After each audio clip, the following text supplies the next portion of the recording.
Hello there. Good morning, good afternoon, good evening, wherever you are. I'm Ryan in Singapore. Welcome to the Mindfulness Daily Practice. Hello, Kate. Hello, Oleg. Hi, Jean. Hi, Suzanne.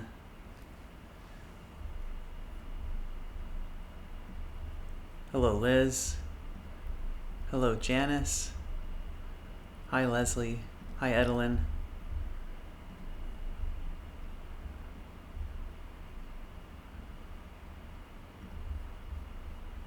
Welcome, everybody. Today, our series is about application of mindful movement. So I think mindful movement is one of these things that can be applied maybe more easily to our daily lives than seated practice. And one of the reasons behind this is that mindful movement is, well, we're moving a lot. And as we move around throughout our day, a lot of the times we're not focused in the present. We're thinking about what's going to happen next, or we're ruminating, we're thinking about what just happened, or we could be thinking about the distant past, or really considering all the options of the future. And so what tends to not happen is that we probably don't stay in the present moment. And so as this series has gone on, so last week we did body scan.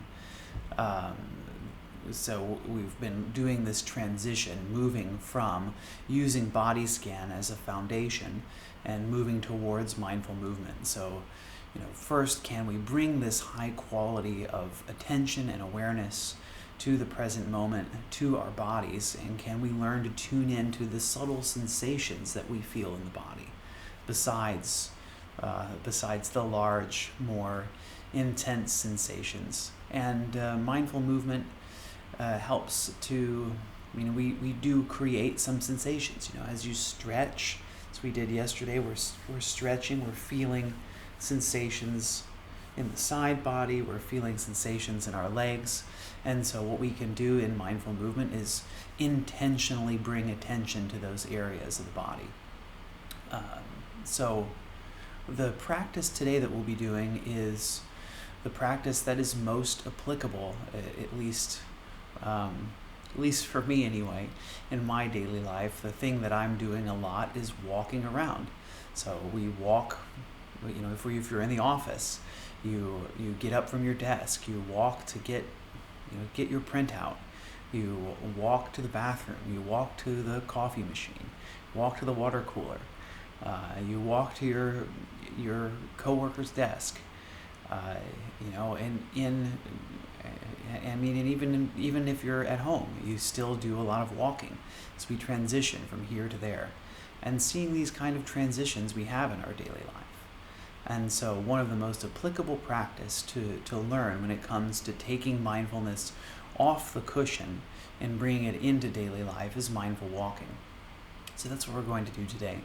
And I'd say compared to these stretches and things that we have done previously, mindful walking is a bit more about tuning into subtle sensations. So not as loud, let's say, as other forms of mindful movement, but really applicable in how we can be more mindful in our daily lives.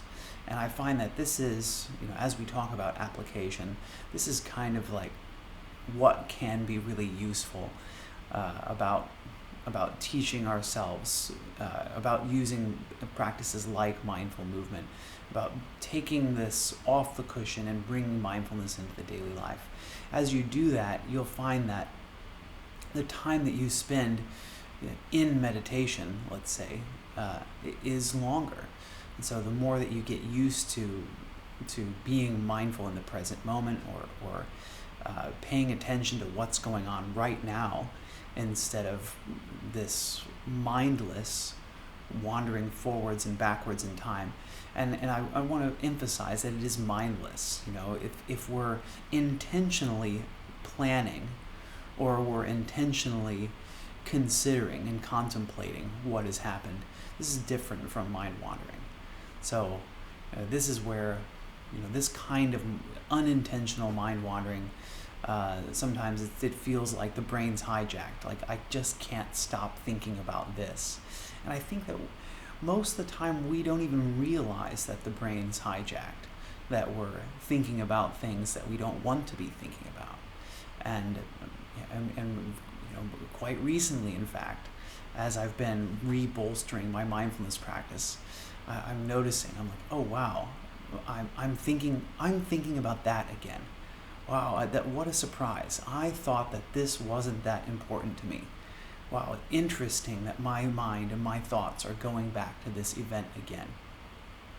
And so this really is one of the real powers of bringing mindfulness into daily life, is because we can start to see our thoughts as they get hijacked by things that may seem, cognitively on the surface level to us not that important. Why is it that I keep thinking about that over and over again? And without the cultivation of mindfulness in the daily life, you miss a lot of that. I mean, it's great to sit on the cushion and do meditation for 15 minutes or 20 minutes at a time. But isn't it much more powerful when we can take this kind of present moment awareness and start bringing it more and more into life and end up doing it more often and seeing in all of these different situations that we're in what it is like to bring that present moment awareness. And as we do bring present moment awareness, seeing this, what is happening with the mind?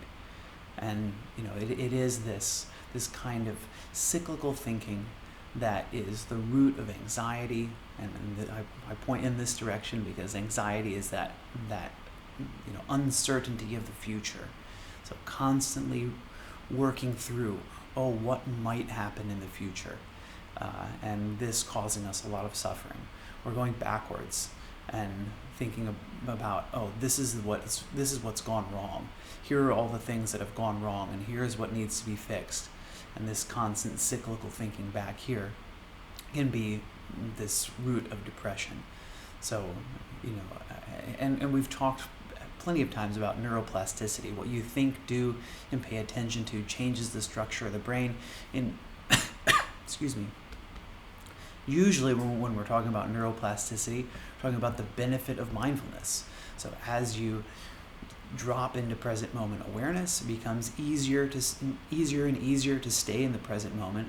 What we haven't talked about is that neuroplasticity happens all the time, whether you're meditating or not. So if it's your habit to constantly, and it doesn't matter if you're aware of it or not, if it's your habit to constantly be worried about the future, you're reinforcing that. Your brain continues to develop this ability to constantly be worried about the future. And you'll find that the more that we do something, the more natural, the more automatic it becomes. And so, just like, I like to use the example of driving a car. So maybe you remember the first time you were driving, you really had to focus. You're really considering, like, how far do I turn the wheel? How much do I need to push my foot down on the gas?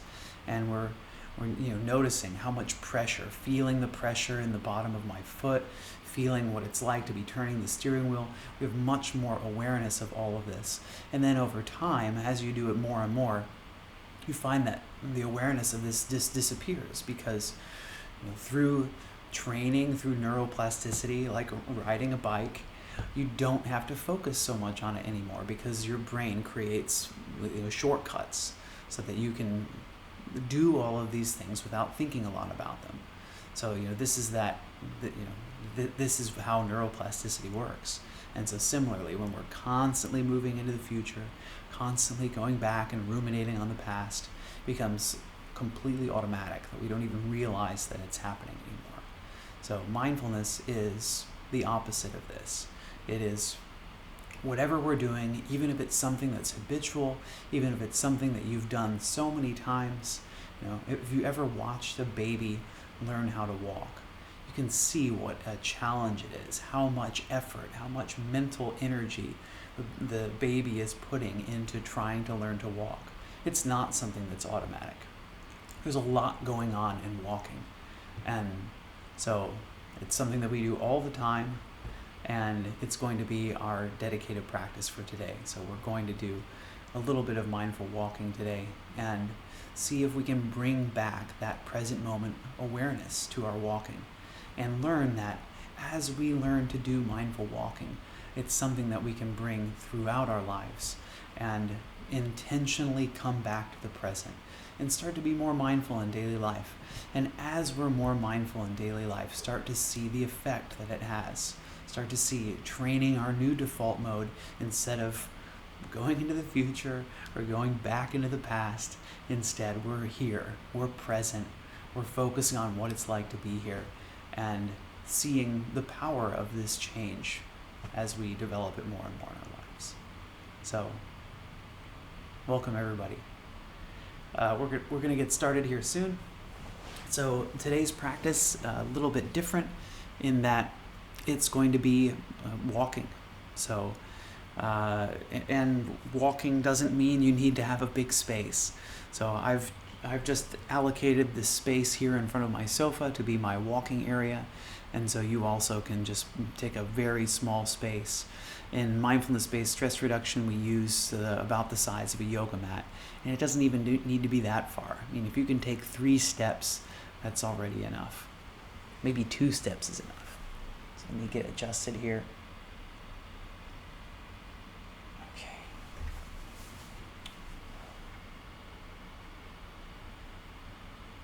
Oops. All right, one more time.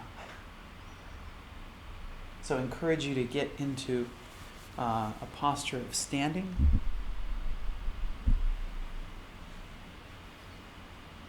And so we'll start our practice today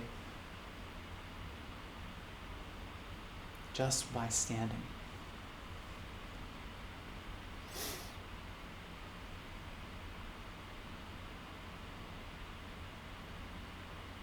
So feel what it's like to be here standing.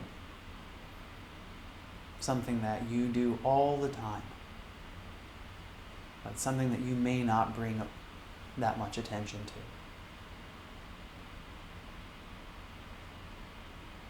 So take note as we begin this practice, the feeling of tension you may have in different areas of the body. So let's start at the crown of the head, the back of the head, the face. Do you feel any tension in the face?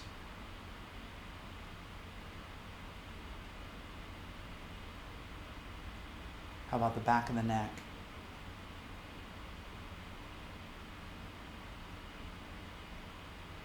The front of the neck?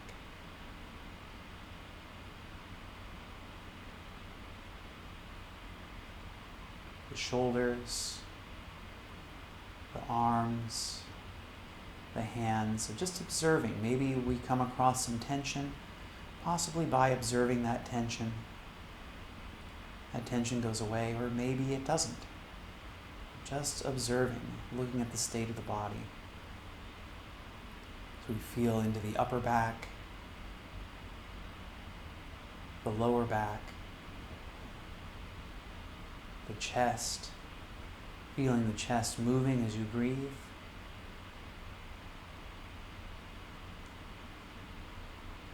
The abdomen expanding and contracting with the breath.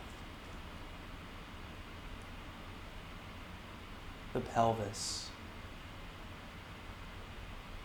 The legs and the activity in the legs as your legs keep you standing.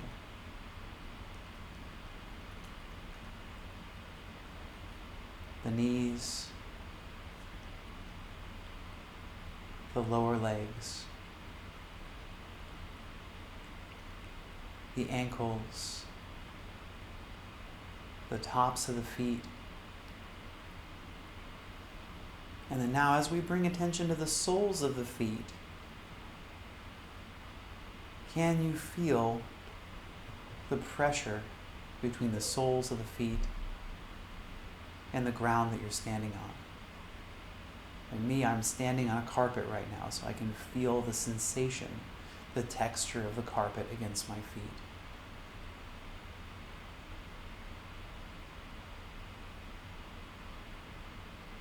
I can feel the space where my feet are being touched, and because it's carpet that I'm standing on, I can feel the carpet in the arch of my foot, on both feet. I can feel it on my toes. I can even feel a little bit of the carpet between my toes. So I'd like to invite you to bring this high quality awareness to the sensation of your feet against the ground.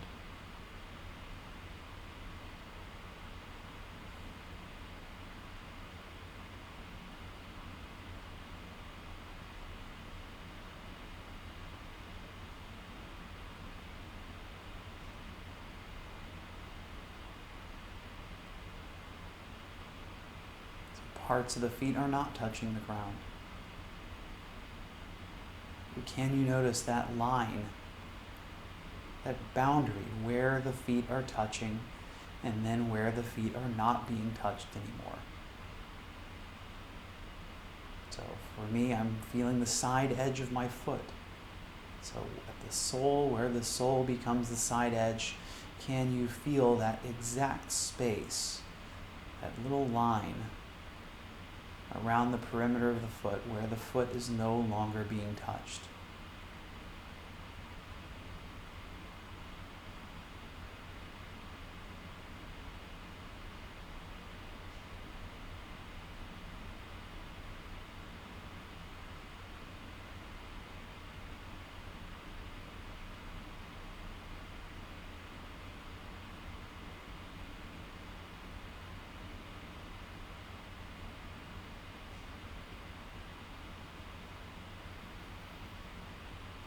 And so take a moment to feel the body as a whole from head to toe.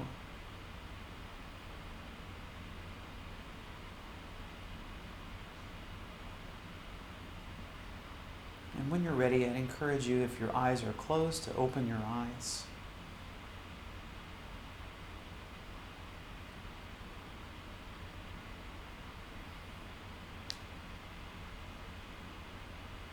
And now, as we begin to move, just lifting one of the feet off of the ground. So let's start with the right foot. So slowly bringing the right foot up off of the ground, maybe keeping the right toes on the floor.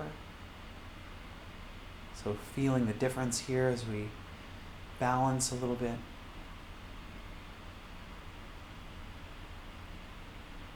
Placing the right heel back down. Now lifting the left foot, and if you like, you can keep your left toes on the floor. Feeling what it's like to be balanced. Maybe you're swaying a bit back and forth.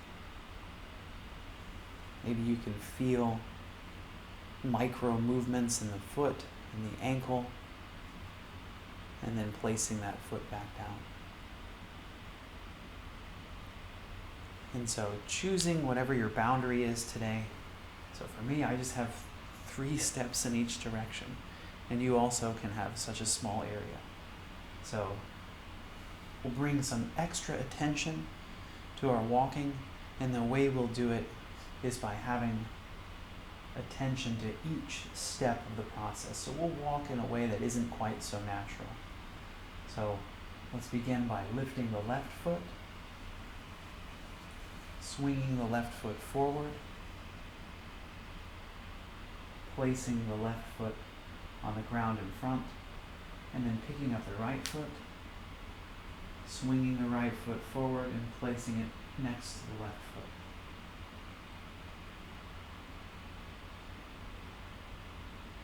And then with mindful intention, turning. And so I turn in 2 steps with each foot, so little 90-degree angles. And so let's go in this direction. Lifting, swinging, placing.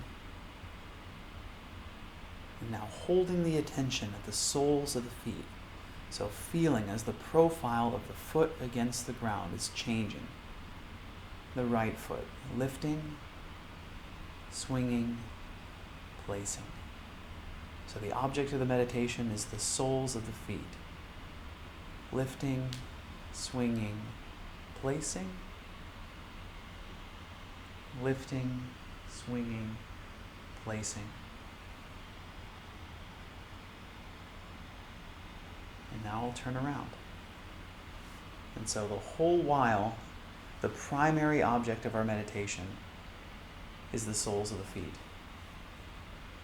Now, a secondary object can be the breath. So you can feel the breath if you like, but remembering that the primary thing that we're feeling and the way we're going to use this meditation in our daily lives as we're walking around is to bring full attention to the soles of the feet.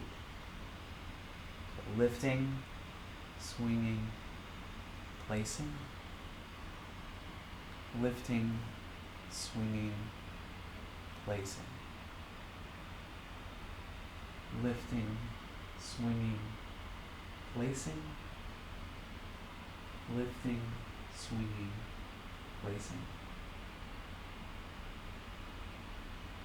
Maybe your space is larger than mine, so you can do this at your own pace. You don't have to follow along with me exactly.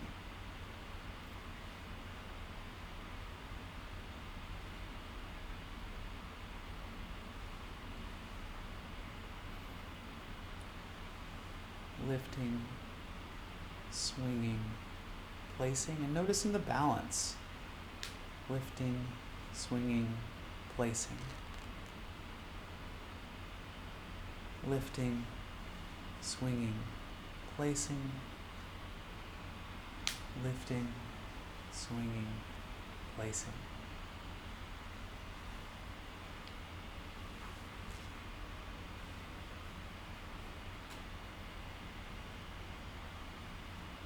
And so I encourage you just to continue at your own pace, walking in your own space, holding the attention of the soles of the feet.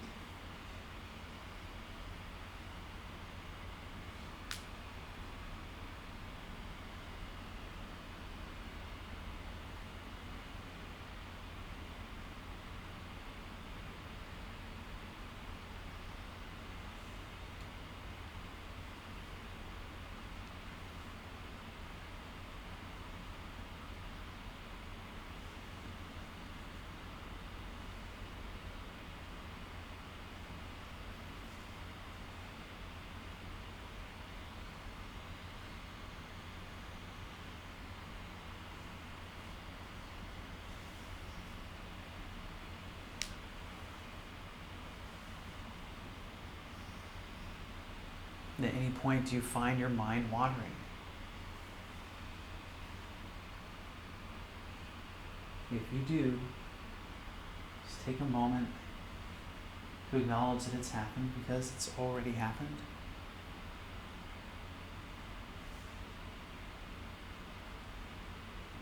And as best you can, letting go of whatever thought has drawn you away from the present. And coming back, bringing attention once again to the soles of the feet.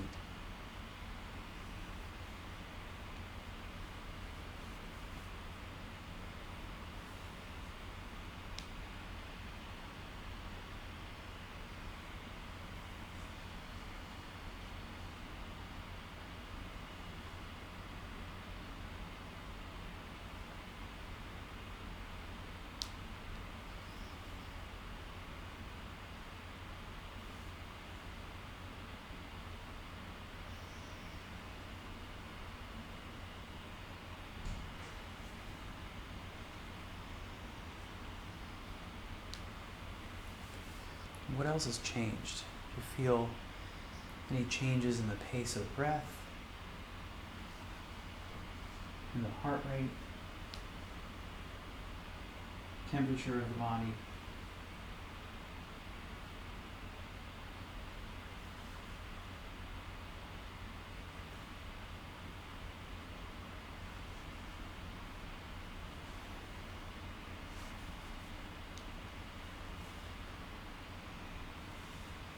And now, wherever you are, I encourage you to just pause. Take a moment to take stock in how things are.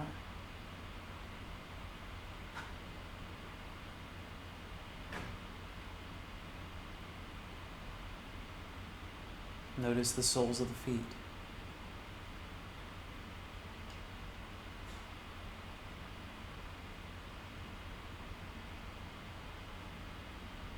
Notice the legs, pelvis, the abdomen, moving with the breath, the chest, the lower back, the upper back, the hands, the arms, the shoulders, the neck, the face, and the head, back of the head, crown of the head. So observing this body here in this moment.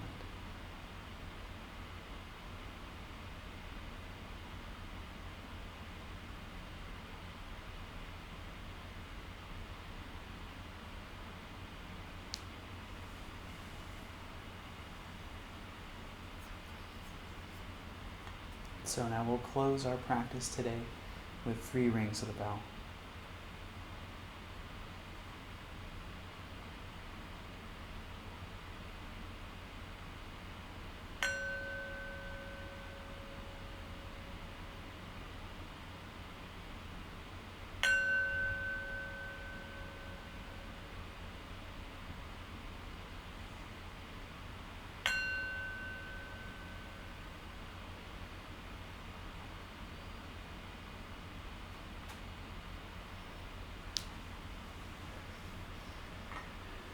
Okay, thank you everybody.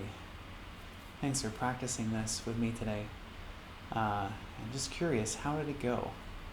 What challenges did you face as you did this practice? Any thoughts about application in your daily life? Feel free to write in the chat, and we'll go through that as we close out our practice today.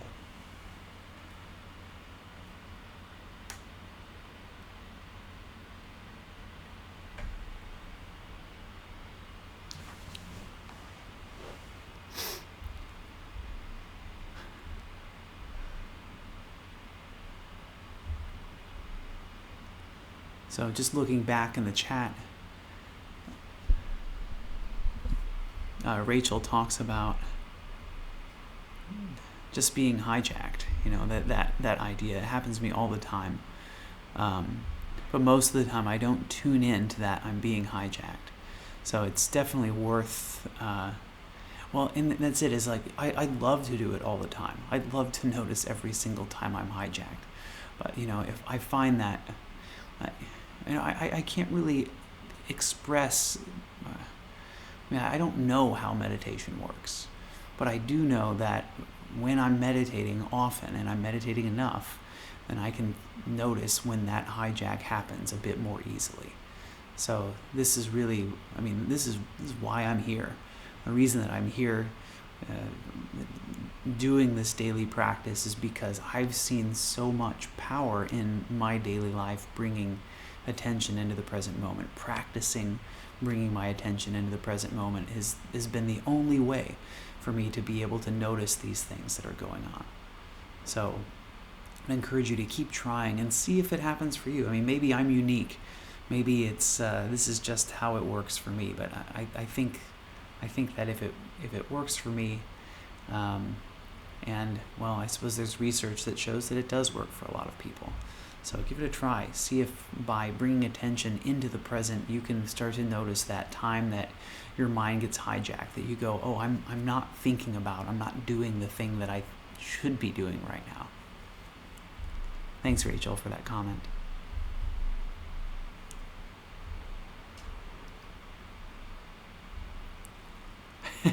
Thanks, Liz, for sharing. Yeah, you don't, and that's what's interesting, right? Is like, present moment awareness. You don't have to keep your eyes closed. What do you do in the present? Sight is one of your five senses. Sight is something that we bring in all the time, and it's something that can be distracting when we're trying to focus on physical sensations, but sight itself can be an object of meditation with practice. So it's maybe a bit more challenging because it's sight really has a lot. I mean, it really involves us a lot, and a lot of thoughts come up with sight. But you can use seeing as an object of meditation as well. Thanks, Liz, for that comment. Thanks, Janice.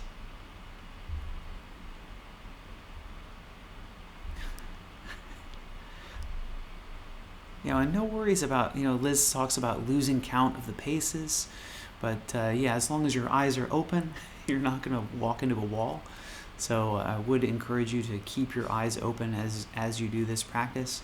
I mean, as long as you know things are safe in front of you, you can close your eyes if you want to drop deeper into the feeling of the ground against the soles of your feet.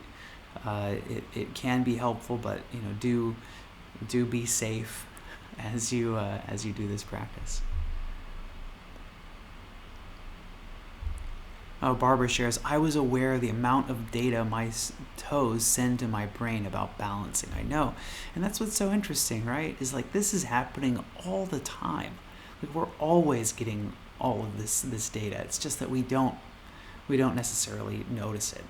And I suppose, well, maybe walking this way causes it to be a little bit easier to notice because, well, when you're balancing on one foot, it's different from walking. And this is also a challenge for you to observe yourself walking naturally. Like, what is that like? It's something that we do so much that we've forgotten about how it works.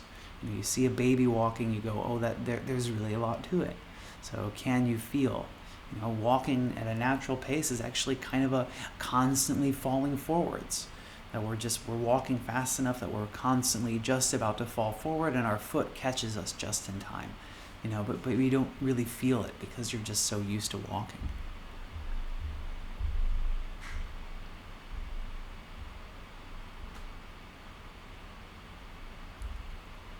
Thanks, Lydia, for your comment.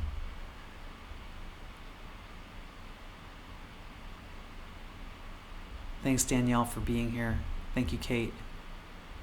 Suzanne shares, notice how much walking exercises and stretches my feet, which I wouldn't notice normally. I found this moving meditation really helped me to focus with less mind wandering than non-movement meditation. Thanks, Suzanne, for sharing. Jean shares, self-judgment, tension in my hand as I gripped my cane. While I move my cane, one step, rebalance, extra balance, I move my cane, repeat. Thanks, Jean, for sharing.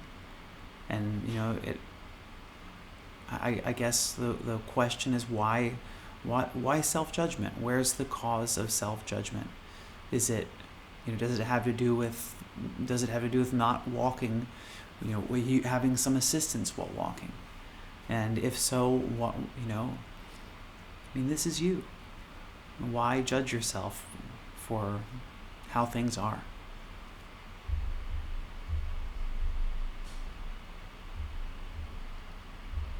Magdalena shares, persistence is the key, I guess. Absolutely.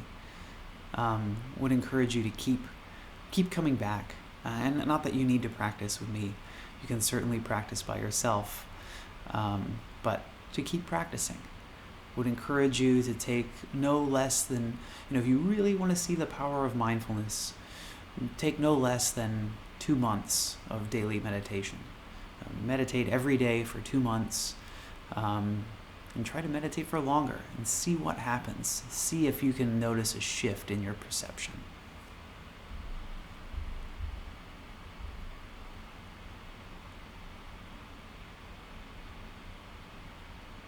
And Jean shares, I'm always focusing on each step I take. Thanks so much for sharing, Jean. Yeah, I understand. Sybil shares, doing this made me very aware of the weight on my feet and the need to correct my posture and relax. I can practice this when I walk each day. It's strange focusing on the footfall. Thanks for sharing. And it is interesting, right? And I guess just a little piece here is like, can you observe the weight on your feet without judgment? I think this is something that I just want to share from my own practice, is that as I've been doing this kind of practice, I've found that without even trying, my posture has become better. It's not that there's any judgment about the way my posture was. It's just that now I know. Oh, wait a minute. Oh, I can feel that I'm not standing straight. I can feel myself hunching. Oh, okay, maybe I can stand up straighter. And of course, it takes time, right? We have to build up the strength in our bodies and our muscles to be able to stand upright. So, so can you bring this kind of attention without judgment and see what happens? So, maybe like me, you'll discover that over the months that your posture changes. Thanks for sharing, Sybil. I know I've got like a hungry customer over here. Thank you, Sybil, for your donation. Thanks, Rachel, for your donation. Thank you, Kate, for your donation. And thanks, everybody. It's been really fun to teach this practice. As these lessons goes on, as this series goes on about how we can bring more mindfulness into daily life and start to really see the effect that this practice can have on us. And start to see, especially, when is my brain hijacked? When am I thinking about stuff that I'm not intending to think about? And how is that affecting me? How is that affecting my stress level? How is that affecting, my thought? And just very interesting. Even yesterday, I just noticed this, this silly thought that just kept coming back into my mind, and going, wow, that is something important to me. I'm surprised, and I had consciously said to myself, I don't want to think about this anymore. This isn't important. This isn't me, right? Trying to distance myself from that thought, and it didn't matter. It kept coming back. So, can we be aware?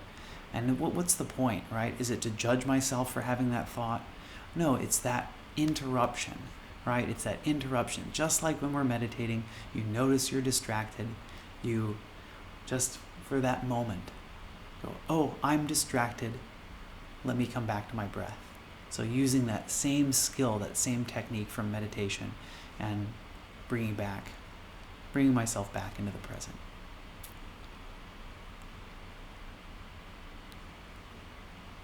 Thanks, Rachel, for sharing. Rachel says, massively affecting my stress level. Absolutely. Okay, everybody. It's time to say goodbye. But before we do, let's send some well wishes out to ourselves and to each other and to all beings around the world, around the universe. May I be happy and peaceful. May all of you watching, listening, wherever you are, I wish you all happiness and peace. And may all life on this planet, those who are in good conditions, those who are in ill conditions, those who are good, and those who do bad things and hope to feel happier, I wish them all happiness and peace. All right, thanks everybody. Tomorrow we're going to talk about, what's the difference between mindful movement and yoga? So looking forward to continue this series. I'll see you at the same time. Bye-bye.